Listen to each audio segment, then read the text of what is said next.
కష్టాలు ఎలా ఉంటాయి, నిజ జీవితంలో కష్టాలు ఎలా ఉంటాయి నేను చెప్తాను, నువ్వు విను ఈ రోజు. ఏమ్మా ఏం చేస్తున్నావు? వరకు 5 ఏళ్ళు ఉండేవారండి, ఇప్పుడు జాబ్ మానేసి వచ్చేసారండి. ఏం జాబ్ చేస్తున్నావు? ఏం చేస్తున్నావు? ఏమన్నా చేస్తున్నావా గాలి? పొద్దున్నే నిద్ర లేచి బుక్ పట్టుకుంటేనే కదా చదువు వచ్చేది. అర్ధరాత్రి పొద్దు కదా నిద్రపోతే ఏం బాగుపడతావు? బాబులకు బతుకుతారు నేర్పకుండా నవ్వుతూ నేర్పడండి.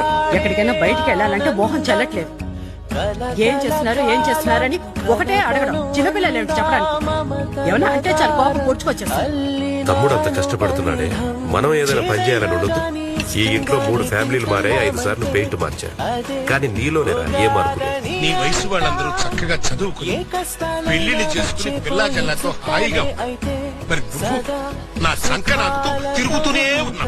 ఇంత వయసు వచ్చినా ఇంకా తండ్రి మీద ఆధారపడుతున్నావు అంటే నువ్వు గుంజెత్త తింటలేదురా, ఎడం చేత్తో తింటున్నావు. నీలాంటి కొడుకు తలకొరి పెట్టడానికి మాత్రమే పనికొస్తారా?